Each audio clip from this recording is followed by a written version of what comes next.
অনেক পীর এই দেশে কাফেরের ঝুড়ি নিয়ে বসে, আর বছরের প্রথম থেকে শেষ পর্যন্ত শুধু ফতোয়া বের করে কাফের কাফের কাফের। পাগলা বক্তা সে বলছে নবী অর্থ সাংবাদিক। আমি কঠোর কোনো ফতুয়া দিচ্ছি না, কারণ আমাকে ভিডিও দেখতে হবে। যতটুকু সংবাদ পৌঁছেছে, আমার মিডিয়া সেল যতটুকু পাঠিয়েছে, বক্তা বলছে নবী অর্থ সাংবাদিক। এই মূর্খ বক্তাটা কি বাকুরাতুল আদবটাও পড়ে নাই, এসো আরবি শিক্ষিটাও পড়ে নাই? নবী অর্থ সাংবাদিক না, নবী অর্থ সংবাদ বাহক, যেটার ইংরেজি হচ্ছে মেসেঞ্জার, আর সাংবাদিকের ইংরেজি হচ্ছে জার্নালিস্ট। আর যে কোনো সংবাদ বাহককে নবী বলা যাবে না, যে বলবে সে কাফের হয়ে যাবে। আমি সাংবাদিকদের সম্মানার্থে যে কথাগুলো বলেছিলাম ওখানে প্রায় 6 মিনিট, সেখানে মাত্র 25 সেকেন্ড দিয়েছে, আর 5 মিনিট 35 সেকেন্ড কেটে দিয়েছে। মানুষ তো এমনি ভুল বুঝবে। আর এটা শোনার পরে আগা নেই মাথা নেই। এই যে কিছু পীর নামে কলঙ্ক, এগুলো আমি কলঙ্কই বলি, কারণ যাদের পেট পূজা ধান্দাবাজি ছাড়া দুনিয়ায় কিছু নেই। খালি গলাবাজি ধান্দাবাজি করে চলছে, মানুষকে ধোকা দিয়ে বোকা বানিয়ে এরা ফতোয়া দেওয়া আরম্ভ করে দিল। হামজা কাফের, যেটা ফতোয়াবাজি করে কাফের বলে। ওরও ভুড়ি এরকম, চেয়ারে বসলে মনে হয় যে মাগুর মাছ, পেট মোটা মাছ। তাদের মতো এই 17 বছর জেল জুলুম সহ্য করেছেন, একটা বার জেলে গেছেন আপনি? রিমান্ড কি বসেন? 11 ঘন্টা আমার টাঙ্গিয়ে রেখেছিল উল্টো করি, মাথায় দড়ি দিয়ে। আপনারা কয় ঘন্টা টাঙ্গিয়েছে? বলো রসুলের মর্যাদা রাখে না। রসুলের মর্যাদা ঠিক রাখতে গিয়েই তো 3 বছর জেল খাটলাম। অনেক পীর এই দেশে কাফেরের ঝুড়ি নিয়ে বসে, আর বছরের প্রথম থেকে শেষ পর্যন্ত শুধু ফতোয়া বের করে কাফের কাফের কাফের। আমার মনে হয় কেউ আল্লাহ আল্লাহ জিকির করে, আরো জিকিরই করে কাফের কাফের। আমারে দিয়ে আরম্ভ করেছে এবার, কয়েক বছর আগে মাওলানা মিজানুর রহমান আজহারিকে দিয়ে আরম্ভ করেছিল। ওটা এখন বাদ গেছে, এখন আমি আরম্ভ হয়েছি মুফতি আমির হামজা কাফের। আমার মনে হয় এই ঝুড়ি যে কত দূর যায় আল্লাহ জানে। এদের আপনি কাজ কারবার দেখেন, জমিনে কোনো কাজ আছে তাদের গলাবাজি করা ছাড়া? কোনো কাজ আমি পাই না, কোনো সংগঠন নেই তাদের। জমিনে আল্লাহর দিন কায়েমের জন্য কোনো অ্যাক্টিভিটিস নেই। উনি খেলাফত নিয়ে পড়ে আছে। আরে ভাই, খেলাফত প্রতিষ্ঠা আমরাও চাই, কিন্তু যে পদ্ধতিতে আপনি বলতেছেন ও পদ্ধতি বাংলাদেশে এখন সম্ভব না। আফগানিস্তানে হয়, এখানে হবে না কেন? আফগানিস্তান আর বাংলাদেশ সমান। আপনার দেশে কয়টা পাহাড় আছে? আপনি যে লুকাবেন, কোথায় লুকাবেন? সশস্ত্র হামলা করে লুকিয়ে থাকার জায়গা লাগে, টিকে থাকতে হবে না জমিনে? ওখানে ওরা পাহাড়ের উপর বম্বিং করে কিছুই করতে পারে নাই, সুড়ঙ্গ করে এমন থাকার জায়গা বানিয়েছে আফগানিরা। একটা না দুইটা পরাশক্তি, রাশিয়া আর আমেরিকা 40 বছর একাধারে চেষ্টা চালিয়েছে, কিছুই করতে পারে নাই। আর আমাদের 40 বছর লাগবে, 40 মিনিটে তো তামা বানিয়ে ফেলবে। আপনারা ধান্দাবাজি বন্ধ করেন। উনি ফতোয়া বের করছে নতুন নতুন যে বাংলাদেশে জামাত ইসলামী, এই 80 বছর এই দেশে জামাত ইসলামী চলছে, এদের অবদান নাকি জিরো, কিছুই নেই। এদের দুনিয়া আখেরাত নাকি সবই বরবাদ। আরে ভাই, দুনিয়ারটা নাই বলতে পারলেন, তে আখেরাতকে আপনার হাতে, আপনি কি ফতোয়া দিলেন বলেন? আমি কয়েকদিন আগে সাংবাদিক একটা মত বিনিময় অনুষ্ঠান ছিল, সাংবাদিকদের স্মরণে, ওনাদের সম্মানার্থে। ওনাদের দায়িত্ব কর্তব্য কি, এটা কোরআন দিয়ে হাদিস দিয়ে আর বাস্তবতা দিয়ে বলতে গিয়ে একটা কথা আমার ওভাবে বলা ঠিক হয়নি। বলেছিলাম যে সংবাদ এটা নবী থেকে আসা, কারণ নবী মানে সংবাদ বাহক।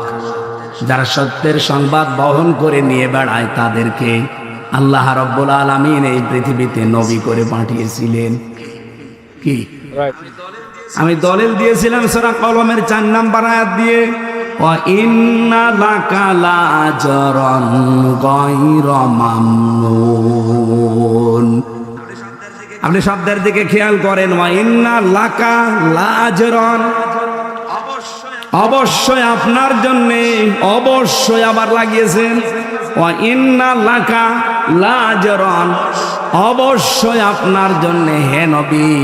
আবার বলছেন অবশ্যই লাজরান, পুরস্কার আমি আল্লাহ রেডি করে রেখেছি। গয়র মামনুন, শেষ হয়ে যাবে না পুরস্কার, নিরবিচ্ছিন্ন চলতে থাকবে। কেন এই পুরস্কার দিলাম জানেন?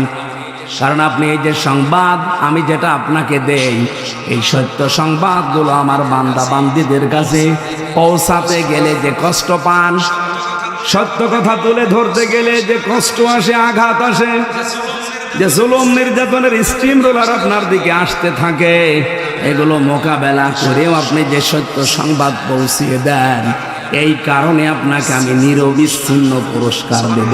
সুবহানাল্লাহ বলতে পারেন না? নবী যদি সত্যের কথাগুলো সঠিকভাবে তুলে ধরতে পারে, এই পৃথিবীতে যারা সাংবাদিক তাদেরও উচিত, যারা এই দেশে নেতৃত্ব দেয় তারা যদি আদর্শ হিসাবে নেতা গ্রহণ করতে হলে মুহাম্মদ রাসূলুল্লাহকে গ্রহণ করবে না? বলেন না কেন? কেউ যদি স্বামী হতে চায়, আদর্শ স্বামী, সে মুহাম্মদ রাসূলুল্লাহর মতো হবে। কথা বলা লাগবে। কেউ যদি নানা হতে চায়, তাহলে আদর্শ নানা হতে হলে মুহাম্মদ রাসূলুল্লাহকে ফলো করা লাগবে। কথা বলেন। কেউ যদি রাষ্ট্রনায়ক হতে চায়, তাহলে আদর্শ রাষ্ট্রনায়ক হতে হলে তাকে মুহাম্মদ রাসূলুল্লাহকে ফলো করা লাগবে। এইটা বলতে বলতে আমার মাত্র 6 মিনিট সময় ছিল, ওরাটা গোছাতে পারি নাই। আমি একবারেই বলেছিলাম, যারা সাংবাদিক, সংবাদ বাহক, আপনাদেরও আদর্শ যেন হয় মুহাম্মদুর রাসূলুল্লাহ। আপনারা সাংবাদিকতা করেন, এটা কিন্তু মহান পেশা বলে আমরা ধরি অনেকে, যে মহান পেশায় আছে। আপনারা এই মহান পেশায় তখন থাকবেন যখন সত্যকে সত্য বলে তুলে ধরবেন আর মিথ্যাকে মিথ্যা বলে জানিয়ে দেবেন, তখন ওই পেশাটা মহান হবে। সাংবাদিকরা হয়তো অনেকে এখন ওই পথে নেই, তারা সত্য মিথ্যাকে মিশ্রণ করে একটা সংবাদ ছড়িয়ে দেয়, আর এটা সব জায়গায় বেশি হয় বাংলাদেশে। কি কথা বলেন না কেন? আমি কয়েকটা সাংবাদিক সংবাদপত্রের রিপোর্ট অনুযায়ী 3 বছর জেলে ছিলাম, বিশেষ করে যুগান্তর, টেলিভিশনের ভেতরে ডিবিসি, সময় টিভি আর টিভি, এরা এমন ভাবে কালার করার জন্য নিউজ বানায়। হ্যাঁ, আমি কথা বলেছি ঠিক, কিন্তু কথাগুলোরা আগের কথা পরের কথা কেটে মাঝখানটা দিয়ে দেয়। এমন ভাবে হেডলাইন বানায় যে দোষ আমারই মনে হয়, অথচ পুরা 1.5 ঘন্টা 2 ঘন্টা বক্তব্য শোনে না, মাত্র 1.5 মিনিট 2 মিনিট শোনে। আমি সাংবাদিকদের সম্মানার্থে যে কথাগুলো বলেছিলাম, ওখানে প্রায় 6 মিনিট, সেখানে মাত্র 25 সেকেন্ড দিয়েছে, আর 5 মিনিট 35 সেকেন্ড কেটে দিয়েছে। মানুষ তো এমনি ভুল বুঝবে। আর এটা শোনার পরে আগা নেই মাথা নেই, এই যে কিছু পীর নামে কলঙ্ক, এগুলো আমি কলঙ্কই বলি। কারণ যাদের পেট পূজা, ধান্দাবাজি ছাড়া দুনিয়ায় কিছু নেই, খালি গলাবাজি ধান্দাবাজি করে চলছে, মানুষকে ধোকা দিয়ে বোকা বানিয়ে এরা ফতোয়া দেওয়া আরম্ভ করে দিল, হামজা কাফের। আপনি জানেন, কেউ যদি কাফের না হয়, ওইটা কিন্তু ঘুরে যে বলবে তার দিকে যায়। কথা বলেন না কেন? তো আপনি জানেন না আমি কোন নিয়তে বলেছিলাম, কোন সিচুয়েশনে বলেছিলাম, কোন অবস্থায় বলেছি, ওটা আমি জানি আর আমার আল্লাহ জানে। কারণ আমলের ফলাফল নিয়তের উপরে নির্ভরশীল।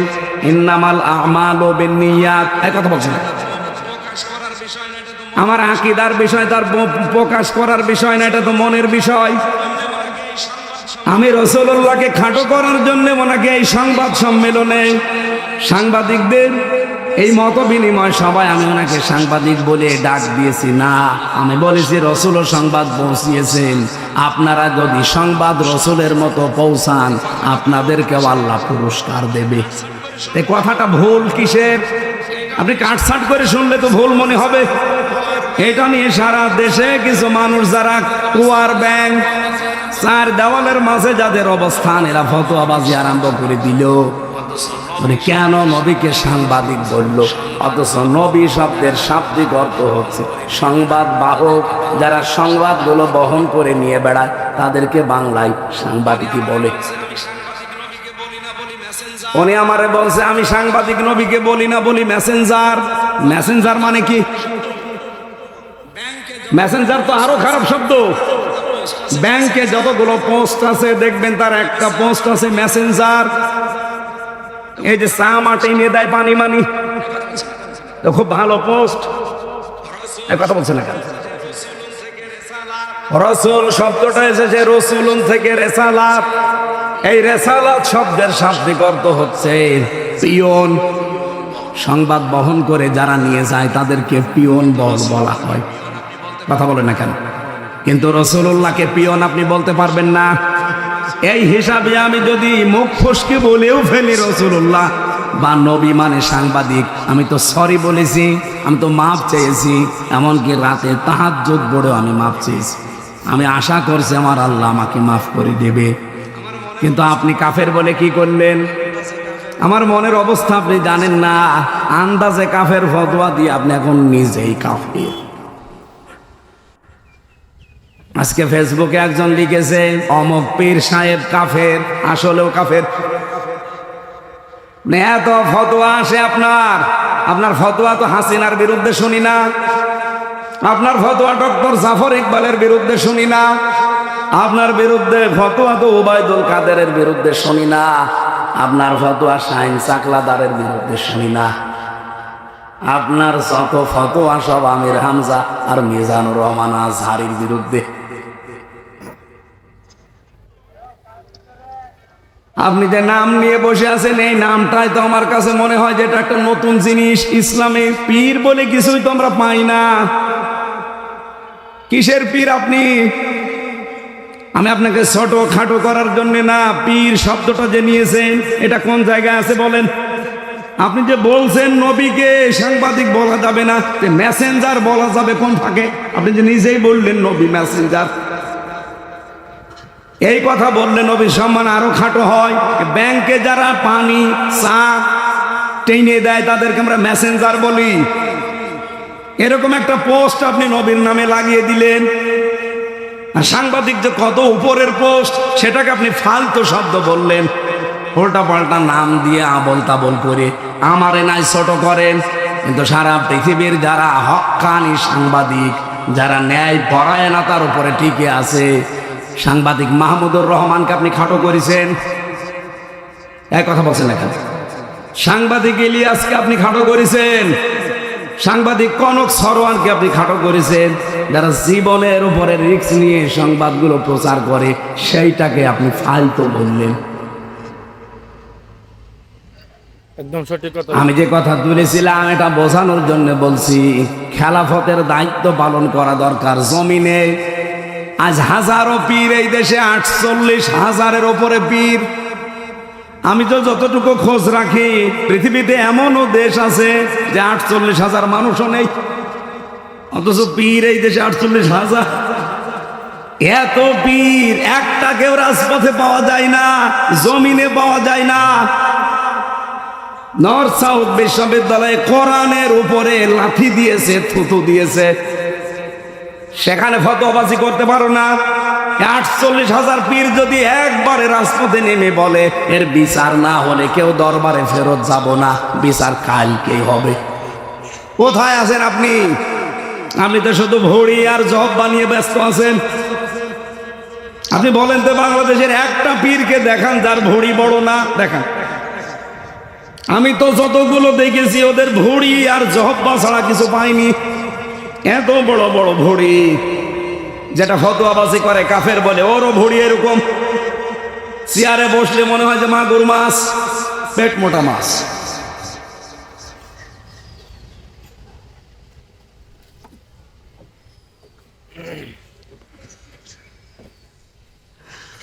আমার মনে হয় এই দেশে একামতের দিন যারা কায়েম করতে চায়, হ্যাঁ তাদের ছোটখাটো ভুল ত্রুটি থাকতে পারে, কিন্তু আপনি কি করছেন? তাদের মতো এই 17 বছর জেল জুলুম সহ্য করেছেন, একটা বার জেলে গেছেন আপনি? রিমান্ড কি বসেন? 11 ঘন্টা আমার টাঙিয়ে রেখেছিল উল্টো করি, মাথায় দড়ি দিয়ে। আপনারা কয় ঘন্টা টাঙিয়েছে? বলো রসুলের মর্যাদা রাখে না। রসুলের মর্যাদা ঠিক রাখতে গিয়েই তো 3 বছর জেল খাটলাম। হয়তো আমি প্রথম দিনই যদি মেনে নিতাম যে ঠিক আছে বাবা শাহজালাল সব হালাল, 3 বছর না 3 ঘন্টা আমার ছেলে থাকা লাগতো না।